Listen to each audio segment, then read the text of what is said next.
It is time now for 11warriors.com web report. I could get to a point where I could understand Ohio State losing to Iowa, gentlemen. That can happen. Penn State, it almost happened to earlier this season. It happened to Michigan last year. That's a tricky place. Evan, explain to me 55 at Iowa. The debacle in Iowa City, man. I mean, it's just a culmination of great game planning on offense or on Iowa's side of things, being able to control the football, being able to capitalize on turnovers, being able to affect JT's throwing lanes. All of these have coming into a crescendo of, let's play off of the momentum that we get and let's just ride this thing out and see what can happen. On our side of things on offense, I mean, we had a lot of key penalties that continued drives or that killed drives on our offensive side of the ball. We were dealing with 2nd and 10, 2nd and 9. We were off schedule the entire time, whereas Iowa was on schedule. And by on schedule, I mean 2nd and manageable, 2nd and short. And in offense, you have so many plays that can be called in 2nd and 5 or 2nd and 6 and under, whereas 2nd and 10, there's just not many things that you can do. And when you're not being successful in running the football, you're not successful in pass and catch, it's just a perfect storm. It really is. And Dan, there's been common themes, through these last 3 beatdowns that Ohio State suffered: Clemson, Oklahoma, and now this one. Clemson was national champion, best player in college football last year. Okay, 31-0, but at least you can wrap your head around that. You can do the same thing with Oklahoma. They got the Heisman winner going to be at quarterback, and Mayfield, he comes on here, puts on a show. This is something else. This is an Iowa team that has struggled much of this season. And for them to just have their way, it was a complete breakdown. And the thing that always comes back to is how can JT have the same amount of more carries than Dobbins and Weber combined? It reminds you of 2015 Michigan State, where Zeke doesn't get enough. That's been kind of a common theme. There are a lot of little things that Buckeye fans have been worrying about that came home to roost on Saturday night. Absolutely. I mean, you mentioned, that offensive game plan, not committing to a power running game, certainly something that hurt them. Defensive side of the ball, we'd seen the linebackers and safeties have some issues in pass coverage against Oklahoma. Those definitely came back to roost.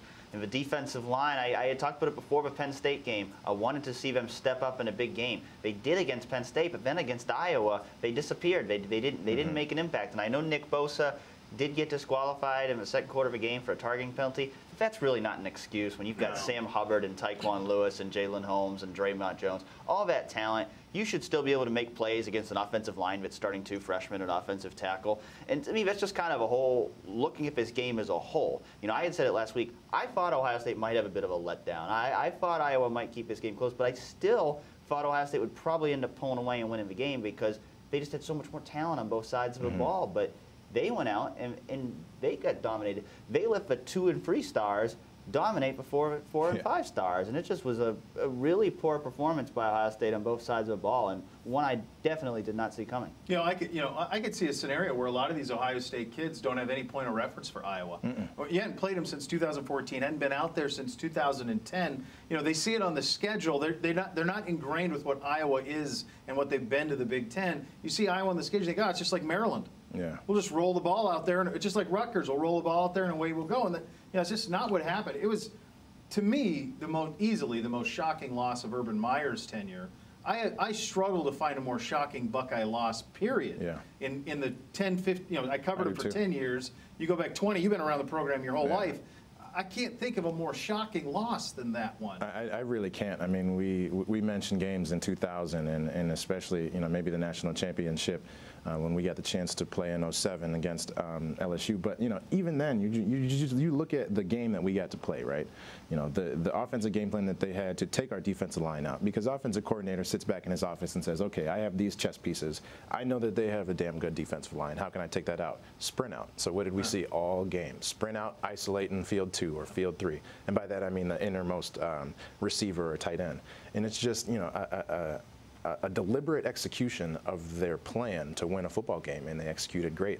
And that's what gives me a lot of worry, because next week, I've seen Coach Dino. He learned from Coach Tress, obviously, back in the years, and that is another great ball control, disciplined football team that executes their game plan effectively.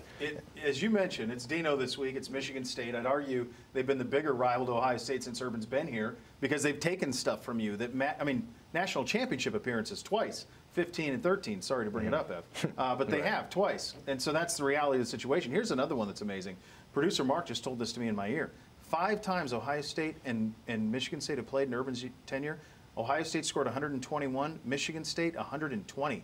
It's a 1-point deal. They're coming in here with the same thing to play that Ohio State's coming in here with. Yeah, it's baffling to me if the spread for this game opened at 15.5 points, because this is a series that's always been close. And I think at the start of the year, we might have said, oh, 15.5, that makes sense, because Michigan State was coming off a 3-9 season. They looked like they were down. It looked like Ohio State, Michigan, and Penn State had separated themselves as the top teams in the Big Ten East. But Michigan State, they've already beat Michigan, they've already beat Penn State, and they've got a real shot to beat Ohio State, because as we saw last week, there's a lot of flaws with this Ohio State team. They're very vulnerable to get beat going into a game like this, and Michigan State is playing good enough football to beat them. This is a game that I think whichever way it goes, I see it being a close game, because these games always are. It's always a dogfight. As Urban Meyer said yesterday, the tougher team usually wins, and that means for Ohio State, they've got to toughen up, because they didn't play very tough against Iowa. No, I will add one thing, though. Yeah. Not only will the toughest team win, the most disciplined team has got to win. Think about all those penalties we had last week. Think about all those turnovers that we had last week.